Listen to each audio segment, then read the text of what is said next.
In many ways, the third part of Moreh Nevukhim is perhaps in certain ways the most important, at least in providing perhaps some of the Rambam's most important theological principles. But it's going to take us a while to get there.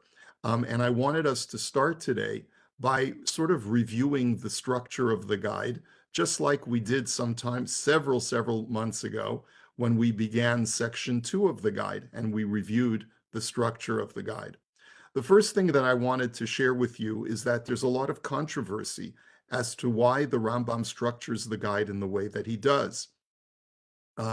Certainly, we can find patterns of structure in the guide, but a lot of the commentators debate, especially many of the contemporary scholars of the last couple of centuries, debate what exactly the Rambam had in mind in structuring the guide in 3 separate sections, which seem to run into each other, which sometimes we don't really see how one section ends and another section begins, and what is different thematically from one section to another. There's been a tremendous amount written about it, but for the sake of consistency, I want to share with you something that we've shared a few times already, and I'm therefore going to share with you the handout that I have for today. This handout, as we've mentioned so many times before, is always available to you if you go to the Facebook group or Facebook community, Shiur in Moreh Nevukhim, or if you go to webyeshiva.org, you'll be able to download the handout from the course description of today's course. So we're studying Moreh Nevukhim, Part 3, Introduction. And hopefully, if we have time, we will get to the first chapter as well, an exposition on Ma'aseh Merkavah, on the work of the chariot. We will get there shortly. What I want to review with you are just snippets from an essay that was written by Professor Menachem Kellner back in the early 1980s. And Professor Kellner has a fascinating view of the pattern of the guide, in the sense that he sees the Rambam's 13 Ikarei Amunah, 13 principles of faith, being sort of the foundational pattern of the 3 sections of the guide. Professor Kellner begins by quoting the Rashbats, Rabbi Shimon ben Semach Doran of the 14th and early 15th century, who was a Maimonidean thinker in many ways, and looked at the 13 Ikarim, looked at the Rambam's 13 principles of faith, and was able to break them down into really basically, if we wanted to sort of boil down 13 into a smaller number, he says there are basically 3 principles of faith, just like Rav Yosef Albo wrote in his Sefer Ikarim, because the first 5 of the Ikarim deal with belief in God. But in different ways, different expressions of belief in God. But certainly the Rambam felt that the first section of Ikarim were what it was necessary for a Jew to believe in reference to God. The second set of Ikarim is all about the belief in Torah and prophecy, Torah being the ultimate prophetic experience, being revealed to the entire nation, at least in part, and being revealed to Moshe, and Mosaic prophecy being a special case of prophecy. And basically, we could boil down the second set of Ikarim as the necessary belief that God communicated with man what his expectation of man's purpose and jobs, shall we say, it is to perform throughout man's life. And the third set of Ikarim, it really deals with the idea of divine providence, of reward and punishment, that God is knowledgeable, sentient, conscious of everything that is happening in our world, and that he takes inventory of every single human being's behavior, and that man at the end, at some end, has to make a reckoning for the way that he has lived his life, and that there is some final recompense for all of man's deeds in the course of an existence. So those are the 3 basic beliefs that are contained in the 13 Ikarim. And Professor Kellner suggests that the 3 sections of the guide, correspond to those three basic ideas that are contained in the Ikarim. Just to read a snippet, he says, "It is my contention that an important parallelism obtains between the subject matter of each part of the guide and the subject matter of each group of principles as divided by the Rashbats, by Duran. The subject matter of the first group of principles is God. This is clearly the subject matter of the first part of the guide. The subject matter of the second group of principles is prophecy in general and Mosaic revelatory prophecy in particular. This, as he argues below, is the subject matter of the second part of the guide, and we certainly did see that many, if not most, of the chapters of the second part of the guide, after dealing with the issue of creation, also dealt with the issue of prophecy, and in particular, Mosaic prophecy. The subject matter of the third group of principles, and that's what we're getting to now, is reward and punishment, and in particular, the reward and punishment attendant upon the observance or non-observance of the Torah of Moses.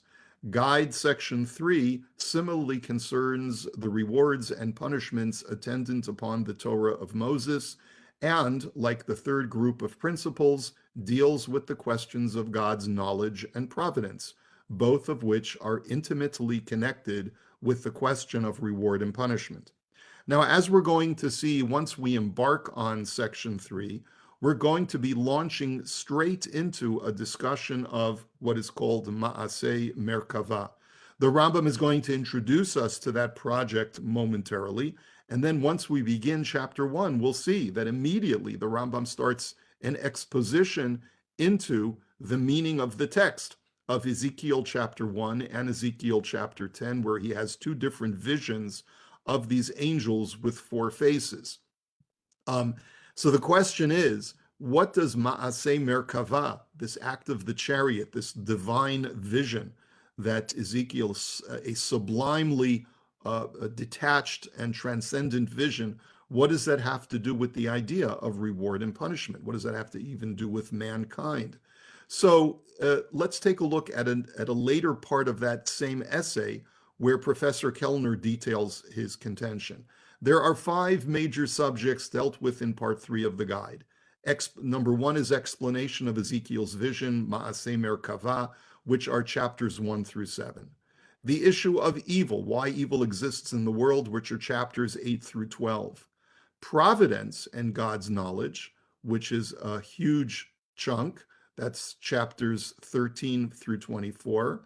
And then the largest piece of the third section of the guide are a rational explanation of the commandments. That's chapters 25 through 50. And finally, arguably perhaps the most important chapters of the guide, the final 4 chapters of the guide, 51 through 54, are the end of man, or the final objective and the final end of what becomes of mankind at the very end of his life. Though that is the end of the guide. So 5 topics. Now, certain correspondences between the third group of principles and this part of the guide are immediately obvious. Principle 10 of the 13 principles asserts that God knows the deeds of men. And principle 11 asserts that God rewards the righteous and punishes the wicked. These principles clearly correspond to the discussion in the guide of God's knowledge and providence. The discussion of evil is a necessary prerequisite for Maimonides' analyses of both providence and God's knowledge. And of course, that should be self-evident, because if evil did not exist in this world, then there would be no free will, and God would not need to be providential, and God would not need to be knowledgeable of man's behavior. So we need to associate the existence of evil in the world and God's control of bad things happening in the world with the whole idea of God being both knowledgeable and controlling, providential, of what happens in this world. But what about the idea of the Ma'aseh Merkavah? How does that tie into reward and punishment? The explanation of Ezekiel's vision, which Maimonides construes as divine science or metaphysics, concerns God's control of the world just as the driver controls the chariot. And as we'll see, the vision that Yechezkel has is almost like a machine that operates, and the whole idea of God being depicted in a chariot implies that there's a rider or a controller of a larger mechanism that we call our world, and God is in the chariot. God is in the driver's seat, as it were, of this mechanism. This clearly relates to the issues of God's knowledge and reward and punishment. If God were not in operation or in control of our world, then how could he possibly be responsible for reward and punishment and being able to fully account for man's behavior? So, therefore, it is Professor Kellner's contention that the whole discussion of Ma'aseh Merkavah is directly related to the idea of divine providence. And let's take that sort of as our connective tissue to be able to help us understand that the third part of the guide forms a collective whole having to do with divine providence or God's interaction with our world so that he can properly reward and punish human behavior. Okay, with that being said, I also want us to remind ourselves of some of the sort of just basic ideas that are necessary to get into again as we embark on the third section of the guide. We will go back to the very beginning of Moreh Nevukhim when the Rambam set out, uh, really in plain language, what his objective for writing Moreh Nevukhim was. He was writing Moreh Nevukhim for a person who wasn't merely satisfied with studying Torah, because his student, this Joseph, who was his student that he was writing the guide for, was also a person who was disturbed by the fact that he found a completely different system of knowledge that seemed to provide answers for everything, and wanted to know how to dovetail Torah knowledge with Aristotelian philosophy. And it was in this spirit that the Rambam wrote his Moreh Nevukhim. And the Rambam lays down in his general introduction to the guide that there are two areas of science or knowledge that is referenced by our sages. One is called Ma'aseh V'Reishit, the act of creation. The other one is called Ma'aseh Merkavah, the act of the chariot. It is the Rambam's contention that these are terms that our rabbis use, but are the same and no different from terms that Aristotle used for physics and metaphysics. Ma'aseh V'Reishit, describing how our world, our sublunary world, the world that we find ourselves in that has all of the laws of nature, that is what our rabbis referred to. The study of that science is what is called Ma'aseh V'Reishit in the language of the sages. And the study of metaphysics, meaning the nature of the realm of the cosmos, beyond our sublunary realm, beyond the realm of what is in our immediate purview, that goes above the sky, as it were, where there are angelic beings and celestial spheres and cosmic forces that are controlled by God. That refers to metaphysics, and that is what Yechezkel saw in his vision, is the Ma'aseh Merkavah. Now, we're going to see all of this in his introduction to Guide, section 3, but it's all based upon a very terse statement in the Mishnah in the second chapter of Tractate Chagiga, which says that when we try to exposit, when we try to teach certain subjects, we have to be discreet in how we teach certain subjects. The first thing that the Mishnah says is that when we teach laws of sexual halacha, we have to be discreet, lest we become too explicit to too large of a crowd, and instead of accomplishing our objective of restricting man from sexual activity, we do the exact opposite. But then the Mishnah says, V'lo b'ma'aseh v'reishit b'shnayim, you may not exposit on the act of creation in front of two students, V'lo b'merkavah b'yachid, and you may not even exposit on the Ma'aseh Merkavah, the chariot discussion, with even one student, Ela imkein haya chacham umevin mida'ato, unless the student is wise and can discern the material on his own, and all you're doing is just holding his hand and prodding him along to come to his own conclusions. That's what the Mishnah says. That's the simple import of the Mishnah. But it is the Rambam's contention that this discussion of Maaseh Bereshit and Maaseh Merkavah is the discussion of physics and metaphysics, and which is contained in Aristotle. Now, this is very, very um, uh, uh, unusual for us to think that there is a foreign body of knowledge that is contained within Torah, but just with different terminology. I want to remind you of something that the Rambam had said back in section 2, chapter 11. If you have the guide in front of you, it's actually on page 276. I did not copy this for you in our handout today. But I think it really does provide us with probably the most explicit idea that the Rambam has to say on this matter, which is that originally Chazal, our sages, were in possession of philosophical knowledge that was passed down orally from generation to generation. But eventually, over the course of centuries of exile, this Masorah, this tradition was lost to the leaders of the religious Jewish community. And as a result, it has to be reclaimed from foreign sources. If you take a look at that paragraph, he says, we have already explained that all these views, meaning all the views of Aristotle, do not contradict anything said by our prophets and the sustainers of our Torah.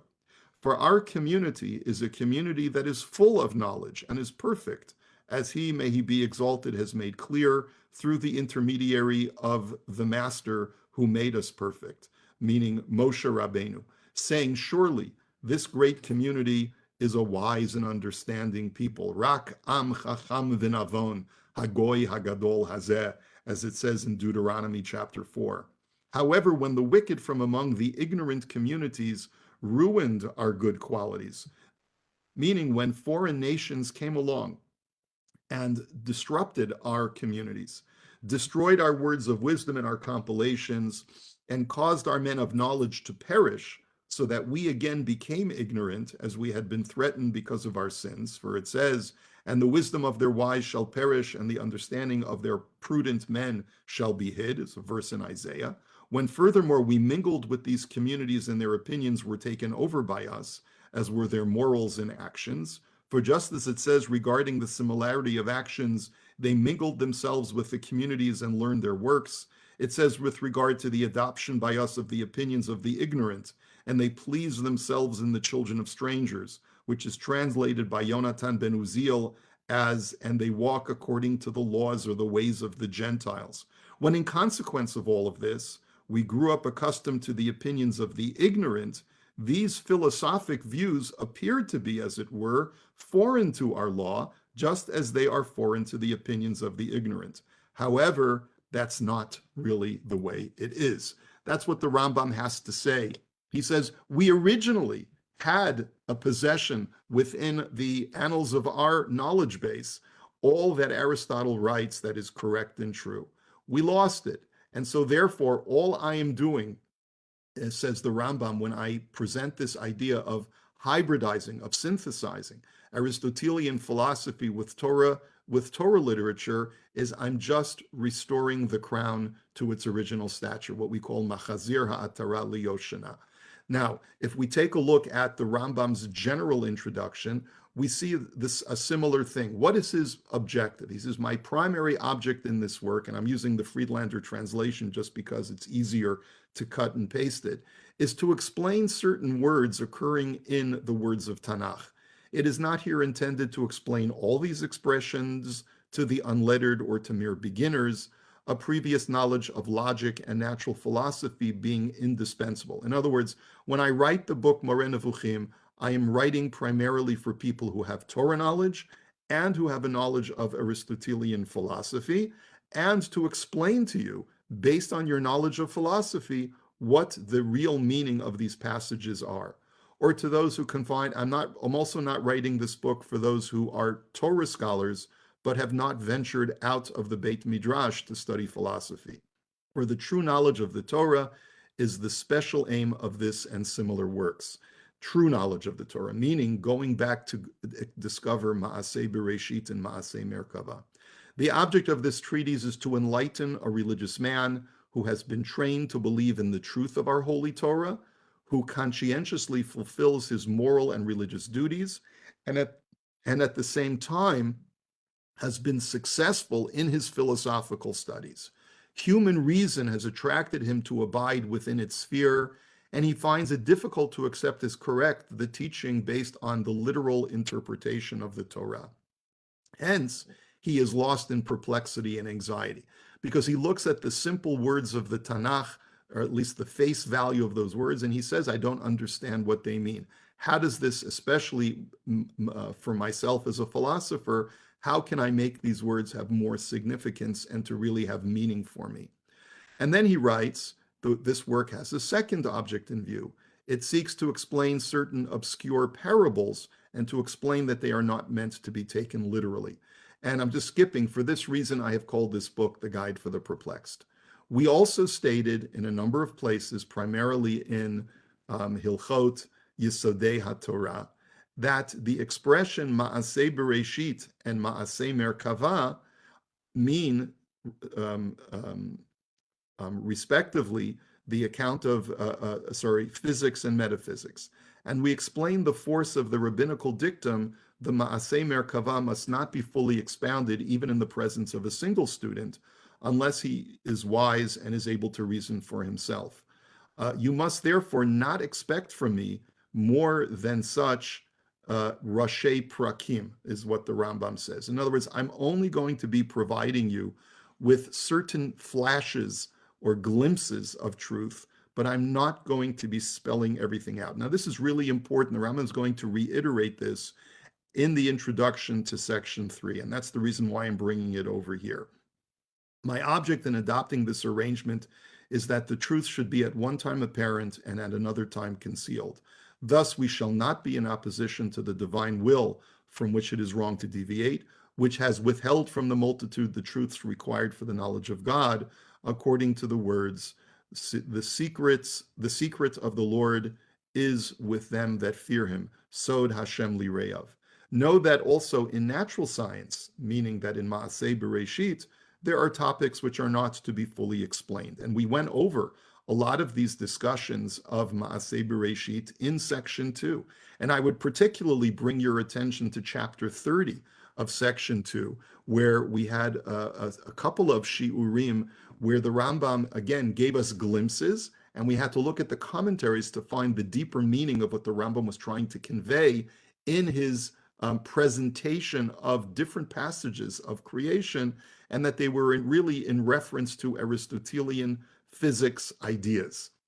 And of course, remember that very famous analogy that the Rambam cites from King Solomon in Proverbs.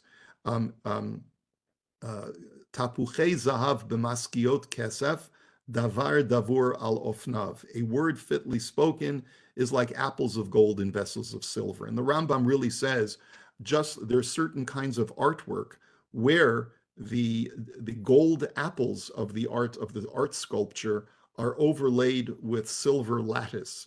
And you can only really discern the golden apples that are beneath the surface by looking and peering carefully between the cracks in the lattice work of silver. So when you look at it from a distance, when you look at it from afar, all you see is silver. But when you become closer and you become more discerning of what actually the artwork is, you notice, hey, behind the silver, there's really something much more valuable. There's really gold. And the Rambam says, that's how I'm going to be writing the Moreh Nevukhim, because that's sort of like the guidance that I've received from HaKadosh Baruch Hu himself. Hashem provides us through prophetic stories and through prophetic images a surface of silver, right? The Pashat Pshat, the simple understanding, but behind the simple understanding are the golden apples of really a much deeper meaning.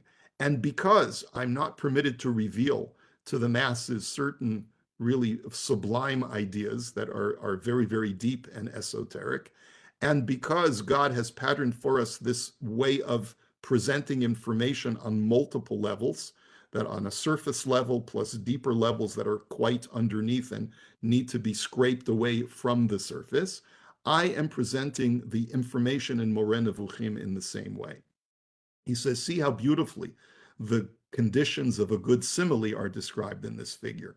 It shows that in every word which has a double sense, a literal one and a figurative one, the plain meaning must be as valuable as silver, and the hidden meaning still more precious. And so I'm not going to go more into the opening introduction, but I would recommend that if you want to be able to review the ideas contained in the opening introduction of Moreh Nevukhim, see in particular from the Pines edition, pages 6 and 7. Now, with all of that said, let's get started into our text. I know we've taken up a lot of time, but we're on page 415 and 416. And really what I've done is I've presented to you so much of what is already contained in the Rambam's introduction to section 3, but at least now we understand where he's coming from. We've already made it clear several times on page 415 in the Pines edition that the chief aim of this treatise is to explain what can be explained of Ma'aseh Bereshit and Ma'aseh Merkavah, with a view to him for whom this treatise has been composed, namely the person who is a Torah scholar, is God-fearing, but also has a good knowledge of Aristotelian philosophy. We have already made it clear that these matters belong to Sitrei Torah, the mysteries of the Torah, and you know the sages, may their memory be blessed, blame those or condemn those who divulge the mysteries of the Torah. They have already made it clear that the reward of him who conceals those mysteries, which are clear and manifest to the men of speculation, is very great. At the conclusion of Tractate Psachim, when speaking of the signification of the dictum of the teaching from Isaiah, for her gain shall be for them that dwell before the Lord, to eat their fill, and limechaseh atik, right, which is a verse in Isaiah chapter 23, verse 18, they say, that anyone who covers the things revealed by the Ancient of Days, by the Atik Yomin, namely the mysteries of the Torah. In other words, if you cover up that which is meant to be concealed, Hashem shall reward you amply. That's what the prophet Isaiah is saying. Understand the extent of that towards which they give guidance, if you are of those that understand. They have already made it clear how secret the Ma'aseh Merkavah was, and how foreign to the mind of the multitude. And it has been made clear that even that portion of it that becomes clear to him who has been given access to the understanding of it is subject to a legal prohibition against teaching it to other people, except if he does so orally and only to one person at a time. And that one person has to have those stated qualities of already being able to study it on his own. And even to that one, only the chapter headings, only the Rashi Prakim, the basic ideas can be communicated, not to provide a detailed exposition. And I emphasize this next sentence. This is the reason why the knowledge of this matter has ceased to exist in the entire religious community, so that nothing great or small remains of it. Again, a reference back to what the Rambam had said back in section 2, chapter 11 on page 276 that I read for you earlier. And it had to happen like this, for this knowledge was only transmitted from one chief, from one religious leader to another, and has never been set down in writing. If this is so, then I have a dilemma, says the Rambam. On the one hand, I have an obligation to perpetuate this kind of misorah, this kind of teaching, but at the same time, I have an obligation to conceal it from the masses. And that's really why he's detailing sort of his almost like damned if I do, damned if I don't kind of attitude, is that I on the one hand, I feel that I cannot be silent because otherwise this sublime information will be lost. But I also have a prohibition of revealing the content to people who are not ready to and have not been primed properly to receive it. And therefore, as he says on the top of page 416, it would have been, as it were, robbing one who deserves the truth of the truth, or begrudging an heir his inheritance if I don't reveal the truth. And both those traits are blameworthy. On the other hand, as has been stated before, I'm prohibited from revealing things that I'm not allowed to, based both on logic, or based both on common sense, that you should not reveal information that could be injurious to people who are not ready for it. Plus, there's an explicit prohibition. And he says, I followed conjecture he says, in addition to this, there is the fact, and this is now the Rambam introducing a very important idea that I think needs to be underscored when we continue our discussion of Aristotelian philosophy and explaining Ma'aseh Merkavah. Where did the Rambam get this from? One may think that the Rambam had a Rebbe who taught him all of this, and the Rambam sort of dispels that misunderstanding. He says, the fact is that in that which has occurred to me with regard to these matters, I followed conjecture and supposition. No divine revelation has come to me to teach me that the intention in the matter in question was such and such, nor did I receive what I believe in these matters from a teacher. But the texts of the prophetic books and the dicta of the sages, together with the speculative premises that I possess, meaning my knowledge of Aristotelian philosophy, showed me that things are undoubtedly so and so. Now, I find this sentence to be crucially important to an appreciation of the guide, because what it essentially says is that the Rambam is a product of the knowledge of his time. And he's basically saying, I possess truth, scientific truth. I have an obligation to incorporate it into the body of Torah literature so that the Torah, the corpus of Torah is comprehensive, and that the people of Israel have a comprehensive knowledge of everything. Understand that so much has been lost over the centuries, and I have attempted to reconstruct it, not based on something that was passed down to me as a misorah, as a tradition, but rather based on my knowledge of the science of my time. What that indicates is that if the Rambam had been living in a Kabbalistic era, right, which he didn't, he lived in a pre-Kabbalistic era, if the Zohar was around in his time, perhaps he would have provided a completely different comprehensive explanation of all of existence. And if the Rambam had lived perhaps in the 20th or 21st century, he would have provided a completely different understanding of Ma'aseh Merkavah based on the science of the time. And that's why the project is a worthy project, to be able to increase the entirety of Torah knowledge so that it encompasses everything. Let's remind ourselves of this idea as we go through the first 7 chapters of the guide from section 3 and beyond. It is possible that they are different and that something else is intended. So the Rambam, in all due humility, says it is possible that I've gotten it wrong, because maybe Aristotle is not where it's at. Maybe true scientific knowledge lies elsewhere. Now, rightly guided reflection and divine aid in this matter have moved me to a position which I shall describe. Namely, I shall interpret to you that which was said by the prophet Ezekiel, peace be on him, in such a way that anyone who hears the interpretation will think that I do not say anything over and beyond what is indicated by the text. In other words, I'm going to explain to you the text of Yechezkel in the next few chapters, just presenting to you what is the simple pshat, the simple explanation, but that it is as if I translated words from one language to another, or summarized the meaning of the external sense of the speech. So an external reading of my words is not going to give you any knowledge of Aristotelian philosophy and how the world works and how the cosmos work. On the other hand, if that interpretation is examined with a perfect care by him for whom this treatise is composed, and who has understood all its chapters, every chapter in its turn, the whole matter, which has become clear and manifest to me, will become clear to him, so that nothing in it will remain hidden from him. And therefore, there are at least 2 different levels of communication that I'm going to be presenting to you. For those of you who know Aristotelian philosophy, you will be able to see beyond the words. You'll be able to see the golden apples that are beneath the silver lattice work that I'm presenting.